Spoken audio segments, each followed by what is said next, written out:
अस्सलाम वालेकुम जी, मेरा नाम है अयाज असलम और आप देख रहे हैं मेरा डिजिटल चैनल। आज की वीडियो में हम गुफ्तगू करेंगे साबिक वजीर खारजा और पाकिस्तान तहरीक इंसाफ के रहनुमा शाह महमूद कुरैशी की गिरफ्तारी के हवाले से हम गुफ्तगू करेंगे कि किस तरीके से उनको जो है धक्के मारकर पुलिस वैन के अंदर जो है बिठाया गया है। इसके इफेक्ट्स क्या होंगे, इसके हवाले से गुफ्तगू करेंगे। और कल की वीडियो जो मैंने इस हवाले से की थी और अपने पीटीआई के दोस्तों को बताया था कि मिठाइयां खाने में ज्यादा खुशियां करने की जरूरत नहीं है, क्योंकि आपके लिए अभी इम्तहान और भी बहुत से बाकी हैं। और इसके साथ साथ हम बात करेंगे बलूच मुजाहिरीन जो कि इस्लामाबाद के अंदर मौजूद हैं, उनके धरने के हवाले से इस्लामाबाद हाई कोर्ट के अंदर जो है वो समाअत हुई है। आज इन तीन अहम मौज़ूआत के ऊपर जो है वो हम गुफ्तगू करेंगे।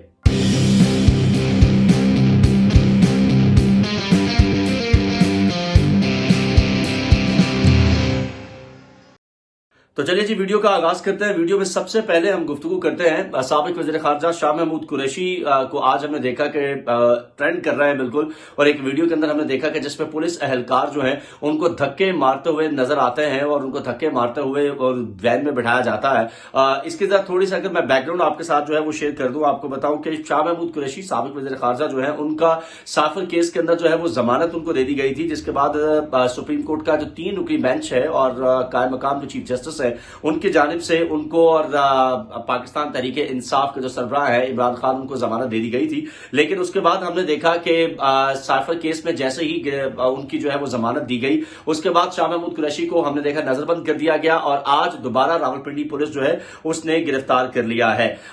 बुध वाले दिन जब अडयाला जेल से साबिक वज़ीर खारजा शाह महमूद कुरैशी को दोबारा गिरफ्तार किया गया तो ये एक बड़ा गैर मामूली सा मंजर जो है वो हमें देखने को मिला। सुप्रीम कोर्ट की जानिब से साफर केस के अंदर भी उन्हें जमानत मिलने के बाद पहले 3 MPO यानी नक्शे अमन के खदशे के तहत गिरफ्तारी के इनके ऑर्डर जो है वो जारी किए गए। और रावलपिंडी पुलिस का यह कहना है कि शाह महमूद कुरैशी थाना आरे बाजार में जो है वो नामजद है और उन्हें इसी केस में गिरफ्तार किया गया है। और पुलिस के मुताबिक उन्हें आइंदा दिनों में इंसदाद दहशतगर्दी की जो अदालत है उसके अंदर पेश किया जाएगा। अडयाला जेल के बाहर हमने देखा कि शाह महमूद कुरैशी की बेटी जो है उन्होंने इस वाकये की 3 वीडियो जो है वो शेयर की है, जिनमें उन्हें मीडिया के नुमाइंदों को यह कहते हुए सुना गया है कि आप इधर तक आ जाए, जिसमें उन्होंने कहा कि मैं जेल से जो है वो बाहर नहीं आऊंगा, मैं अभी जेल की हुदूद में हूं, क्योंकि अगर मैं बाहर आऊंगा तो मुझको जो है वो हिरासत में ले लेंगे। इसके बाद एक और वीडियो है जिसमें शाह महमूद कुरैशी जो है वो मीडिया के नुमाइंदगान को बुलाते हैं, उन्होंने बताते हैं कि मेरे पास देखें ये ऑर्डर मौजूद है, अदालत की जानिब से उनको रिहा कर दिया गया था, उनकी जमानत दे दी गई थी, लेकिन उसके बाद उनको दोबारा जो है गिरफ्तार किया जा रहा है। और उसके बाद एक तीसरी वीडियो हमने देखी जिसके अंदर पुलिस एहलकार जो वहां पर मौजूद थे,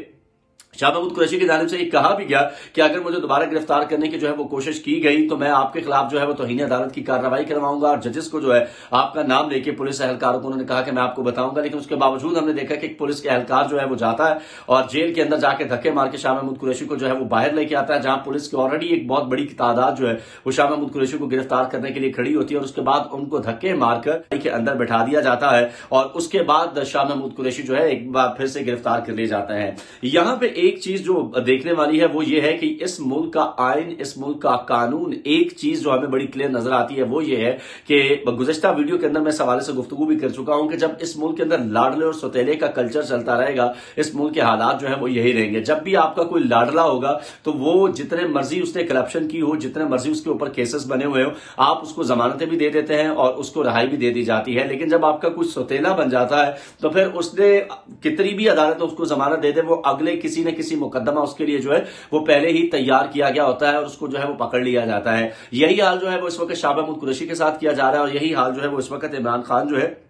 उनके साथ किया जा रहा है। गुज़श्ता रोज की जो वीडियो है उसके अंदर मैंने आपको बताया था कि जब पाकिस्तान तहरीक इंसाफ को पेशावर हाई कोर्ट की जानिब से बल्ले का इंतखाबी निशान जो है वो वापस कर दिया गया था और उस वक्त जो है ये कहा गया बहुत से दोस्तों की जानिब से और खास तौर पर पाकिस्तान के अंदर जो पीटीआई के यूट्यूबर्स हैं उनकी जानिब से कि जनाब बड़ी जीत हो गई है, अब तो इमरान खान भी रिहा हो जाएंगे, शाह महमूद कुरैशी जो है उनको भी रिहा करा दिया जाएगा। तो ये उसकी एक झलक है जो मैंने गुज़श्ता रोज वीडियो में कहा था कि ज्यादा खुशियां मनाने की जरूरत नहीं है, क्योंकि मुक्तदरा हल्कों की जानिब से यह बात फैसला कर लिया गया है कि पाकिस्तान तहरीक इंसाफ के जो मरकजी रहनुमा है उनमें से किसी को भी ये इलेक्शन तक आने की इजाजत जो है वो नहीं दी जाएगी। और रही बात इंतखाबी निशान बल्ले की, तो आपके इलेक्शन जो है वो होने जा रहे हैं 8 फरवरी को और 13 जनवरी को इंतखाबी निशान अलॉट किए जाएंगे और छुट्टियों के बाद पेशावर हाईकोर्ट ने जो इसकी समात मुकर्रर रखी है वो रखी है 9 जनवरी। इसका मतलब यह है कि बल्ले का इंतखाबी निशान आपसे दोबारा फिर वापस लेने की तैयारी जो है वो किसी न किसी तरीके से कर ली जाएगी और आपको दोबारा से पता भी नहीं चलेगा कि आपके साथ क्या होने जा रहा है। तो पाकिस्तान तरीके इंसाफ के लिए मुश्किलात यकीनी तौर पर पहले से कहीं ज्यादा हो चुकी हैं और बैकडोर राब्तों के जो लोग बात कर रहे हैं ऐसा कोई चीज नहीं है और ना ही जो लोग ये आपको वीडियोज में बता रहे हैं कि जी इमरान खान जो है उनकी रिहाई के हवाले से अहकाम जारी कर दिए जाएंगे और ऐसे थंबनेल्स में देख रहा हूं बहुत से हमारे जो सीनियर जर्नलिस्ट है वो भी ऐसे थंबनेल्स लगा के दे रहे हैं कि जिनका हकीकत से कोई ताल्लुक नहीं है, सिर्फ व्यूज लेने की खातिर। हकीकत सिर्फ इतनी है कि इमरान खान को इलेक्शन से पहले किसी सूरत जो है वो बाहर नहीं भेजा जाएगा और ना ही पाकिस्तान तरीके इंसाफ को आजादाना इंतखाबात लड़ने की इजाजत दी जाएगी। यहां पर जो फैसले कर लिए जाते हैं फिर उन फैसलों पर अमल दरामद करने के लिए तमाम ग्राउंड जो है वो भी तैयार कर लिए जाते हैं, ये आपको पता है। नवाज शरीफ की जो वापसी है वो इसी हवाले से एक अहम कड़ी है और आप देख लीजिए कि पूरे मुल्क के अंदर इस वक्त सवाई पीपल्स पार्टी और जमात इस्लामी के कौन इंतखाबी मुहिम आपको करता नजर आ रहा है। मेन जमातों के अंदर पीपल्स पार्टी जो है वो अपनी कर रही है, इसके साथ साथ पाकिस्तान तरीके इंसाफ को तो वैसे ही कागजात ही नहीं उनके नजरबंद जो है वो उनके छीन लिए गए थे और उसके बावजूद पाकिस्तान तरीके इंसाफ ने आपको पता है कागजात नामजदगी छीनने के बावजूद पाकिस्तान में सबसे ज्यादा कागजात नामजदगी जो है वो जमा करवाए हैं। और अगर हम पीएमएलएन की बात करें तो वो अभी तक अपने पार्लिमानी बोर्ड के इजलास के अंदर जो है वो मसरूफ है। तो इसका मतलब यह है कि ये जो एक खामोशी आपको पीएमएलएन की जानिब से नजर आ रही है इसमें बड़ी एक क्लियर चीज हो गई है, एक फैसला जो है वो नून लीग के हक में जाएगा। आप और जो लोगों को ये लगता है कि हम आसानी से वोट उनको नहीं देंगे और हम उनको जीतने नहीं देंगे तो ये आपकी खाम ख्याली है, आप वोट दें या ना दें, इस अगली मर्तबा की जो हुकूमत है वो पीएमएलएन ही बना के रहेगी, ये आपको मान लेना चाहिए। इसके साथ साथ एक दूसरी चीज जिसके ऊपर हम गुफ्तगू करेंगे वो है बलोच मुजाहिरीन के हवाले से। आपको पता है कि इस वक्त इस्लामाबाद के अंदर नेशनल प्रेस क्लब के सामने बलोचिस्तान से ताल्लुक रखने वाले तुर्बत लॉन्ग मार्च का जिसको नाम दिया गया था वो इस्लामाबाद के अंदर जो है वो मौजूद है और हुकूमती टीमें भी गई, उनके साथ मुज़ाकरात भी किए, तमाम चीजें उनके जो है मुतालबात मानने की यकीन दहानी भी करवाई गई और इस्लामाबाद के अंदर अदालत में समाअत भी हुई है जिसकी रोदाद मैं आपसे जरूर शेयर करना चाहूंगा कि बलोच मुजाहिरीन की गिरफ्तारियों और एहतजाज का हक रोकने से मुतालिक जो है ये दरखास्त की समाअत थी जिसमें इस्लामाबाद हाईकोर्ट के जज जस्टिस मियां गुल हसन औरंगजेब ने इस्लामाबाद के मजिस्ट्रेट को आज ही 34 जेर हिरासत अफराद की शनाख्त परेड का अमल जो है वो मुकम्मल करने का हुक्म दिया है और अदालत ने इस्लामाबाद पुलिस के एसएसपी ऑपरेशन को मुखातिब करते हुए इस्तफसार किया कि क्या आपने ऑर्डर दिया था कि इन मुजाहिरीन के साथ सख्ती से निपटा जाए। उन्होंने कहा कि किसी को आपकी गोद में बिठाते हैं और किसी के साथ आप ये सलूक करते हैं। जस्टिस मियां गुल हसन औरंगजेब ने मजीद कहा कि अगर वो आए हैं तो उनको बैठने दें। उन्होंने एसएसपी ऑपरेशन को भी मुखातिब करते हुए कहा कि अगर आपके हाथ कुछ नहीं है तो सेक्रेटरी दाखिला को बुला लेते हैं। जिसके बाद अदालत ने इस्लामाबाद पुलिस के हुकाम से कहा कि इन बलूच मुजाहिरीन को दुश्मनों की तरह जो है वो ट्रीट ना करें। जस्टिस मियां गुल हसन औरंगजेब ने रेड जोन में किसी भी एहतजाजी मुजाहरे और धरने का जिक्र किए बगैर जो है वो कहा कि माजी में क्या इस्लामाबाद में मुजाहिरीन को रेड जोन में पैम्पर नहीं किया जाता रहा। इससे भी मुराद यकीनी तौर पर आप समझ गए होंगे कि जज साहब ये किस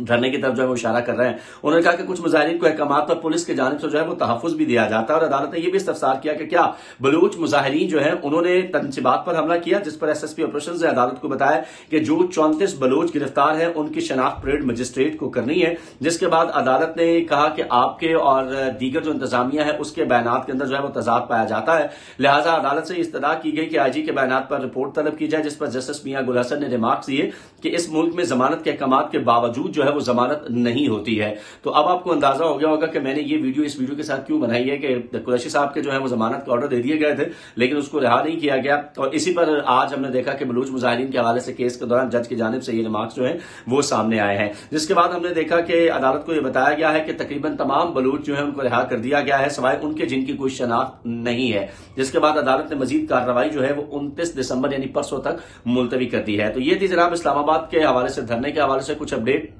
इसके साथ साथ गुज़श्ता रोज आपके सामने है कि जो इस तमाम तर धरने को लीड कर रही हैं, इस तमाम तर धरने की रूह रवा है, अगर हम उनकी बात करें महारंग बलोच की तो उनकी जानिब से भी एक वीडियो बयान सामने आया और हमारी जब ऑफर भी उनसे बात हुई ऑफ द रिकॉर्ड तो उन्होंने कहा कि बहुत से लोग ऐसे हैं जो कि धरने में सिर्फ और सिर्फ जो है वो हुकूमती टाउट बन के आ रहे हैं। तो वो जर्नलिस्ट लेकिन उनका काम यह है कि वो हुकूमती टाउट रहते हैं और हुकूमत का जो बयानी है उसको देने की कोशिश करते हैं। हमें ये उम्मीद थी कि इस्लामाबाद का मीडिया जो है वो हमारे साथ मौजूद रहेगा, लेकिन हम ये देख रहे हैं कि बजाय इसके कि वो हमारे साथ मौजूद है वो ज्यादा साथ जो है वो हुकूमत का दे रहा है, हमारी बात को उस तरीके से नहीं सुना जा रहा है। जिसके बाद उन्होंने अपने पैगाम के अंदर एक वीडियो पैगाम में भी ये कहा था कि जो हमने अपने इस चैनल पे शेयर भी किया हुआ है जिसमें उनकी जानिब से कहा गया था कि जितने भी हुकूमती टाउट जर्नलिस्ट हैं और हमारे खिलाफ जर्नलिस्ट हैं वो किसी भी सूरत यहां पे आने की जो है वो जहमत गवारा ना करें और ना ही आइंदा उनसे किसी किस्म की बात की जाएगी। इनफैक्ट अब बहरान की जानिब से और दीगर जितने भी लोग वहां पर मौजूद हैं उनकी जानिब से भी ये कहा जा रहा है कि अब कोई भी पाकिस्तान के मीडिया को जो है इंटरव्यूज नहीं दिए जाएंगे, क्योंकि उनके जो इंटरव्यूज हैं उनको गलत और बढ़ा चढ़ाकर जो है वो पेश किया जाता है, जो कि हकीकत है जिसका कोई ताल्लुक नहीं है। इसी वजह से अब उनकी जानिब से ये फैसला किया गया है। और बलोच धरने के हवाले से भी यकीनी तौर पर मैं दोबारा एक चीज यहाँ पे जरूर ऐड करना चाहूंगा कि चाहे वो बलूची हो, सिंधी हो, पख्तून हो, हमारे साथ पंजाबी हो, तमाम ये मुल्क पाकिस्तान के उस मुल्क के जमहूरी आइन के हिसाब से हर एक को एहतजाज करने का हक जो है वो हासिल है। और जिन लोगों के प्यारे उनसे छीन लिए गए हैं और उनको पता भी नहीं है कि वो है कहां पे, उनको बताया जाना भी उनका पूरा हक है कि उनको किसी न किसी तरीके से बताया जाए कि आखिर उनके जो लोग उठाए गए हैं वो किस जुर्म में उठाए गए हैं और वो इस वक्त कहां पे है। ये हर इंसान का एक इंसानी राइट भी है, हुकूक भी है उसका, और पाकिस्तान के आइन के अंदर भी जो है वो ये लिखा है। इसी हवाले से आगे चल के कुछ मजीद जैसी अपडेट आएंगे तो हम आपको अपने चैनल के थ्रू इस हवाले से आगाह करते रहेंगे। फिर वक्त के लिए मुझे इजाजत दीजिए। उम्मीद करते हैं कि आपको आज की वीडियो जो है पसंद आई होगी। अपने कॉमेंट में जाकर इसका इजहार जरूर कीजिएगा और चैनल को लाइक, शेयर एंड सब्सक्राइब करना ना भूलिएगा। आपसे मुलाकात होती है अगली वीडियो में, तब तक के लिए इजाजत दीजिए। अल्लाह ने के बाद।